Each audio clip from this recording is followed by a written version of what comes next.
Hey everybody. So I've had this little, I guess you call it a four-wheel drive. They call it a smart car, but it's basically just four motors and four tires and a little platform. But I've had it for a while, and I've decided that I'm going to go ahead and see what I can do with it. See if I can build this thing. You've seen the videos on the internet with a smart car chassis, and it's, usually just somebody that's put a little ping sensor on it, a little HCS40 SR04, whatever it is, sensor on there, and they drive it around and it avoids obstacles, or sometimes it's a line robot or whatever. But I decided I was going to put this together finally, and I got to thinking, I was going to write down a document, use it as a learning experience to work on soldering and programming and stuff. But I realized maybe it'd be interesting for everyone else, and for me, to go ahead and try and make it into videos to kind of help me organize. So for the first one, without rambling too much, I thought I'd go through my thought process, what the plans are going to be, and how it's gonna work. From the very beginning, I knew I wanted to use Raspberry Pi with it. But Raspberry Pi, I have the Raspberry Pi 3 here, and it's a really neat little board. It's fantastic though. It has plenty of GPIO in it. It has a camera. That's the camera. Yeah, camera socket here. The display. Plenty of USB inputs and outputs and stuff. And SD card for plenty of memory. And it runs Linux, so it's very capable of running it. But this is more of a computer.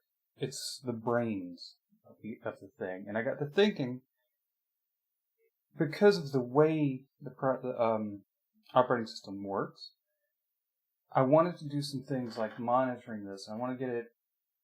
This will be plenty fast enough, but these I want a little accurate as possible. And I'm thinking I might put a servo motor on there, which the Raspberry Pi has a little trouble using or controlling to keep it straight.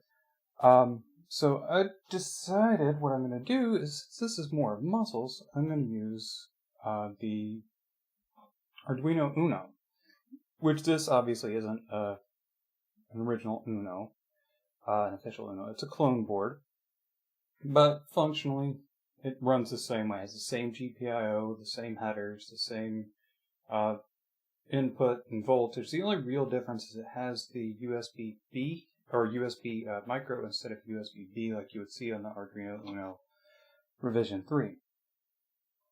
Okay, and so this will be, once it's all up and running, this will actually control the movement of the motors, and this will be the brains of it, tell it when to go, where to go, and process whatever data comes in through this sensor.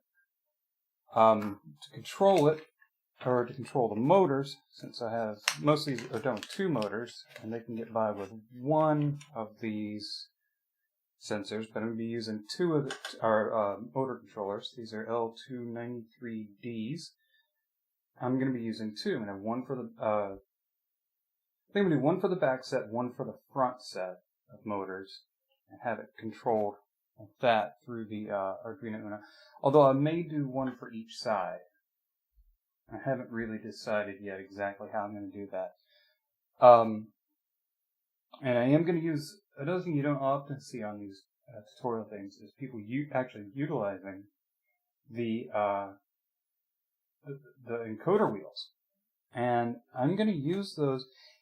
My plan is to have live monitoring and 4-wheel control, so I can adjust speeds and stuff on each wheel independently and keep them exactly calibrated. I know that's probably not a big deal on this robot, but as it moves forward, I may want to move on to bigger and more powerful motors, larger chassis, larger wheels, and then it will come into play as to making sure each motor and each wheel moves exactly the same, so I can keep a straight line. I can use these encoders to keep track of that and make sure of each one. And if a wheel stops, I'll know. If a wheel's spinning freely, off the ground, I can stop it.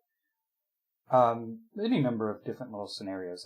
I think not really necessary, but valuable for learning. And then, and as it goes on, I'm going to attach the camera to the Raspberry Pi and hopefully use OpenCV as will come as sort of the vision of it. So the idea is that eventually it's going to be able to not only use the distance sensor to point out when something's here in front of it, and it knows how far it can go before it hits it, but it'll also be able to use the camera to recognize what that object is. So it'll know if it's, say, a ball or, a book or what have you.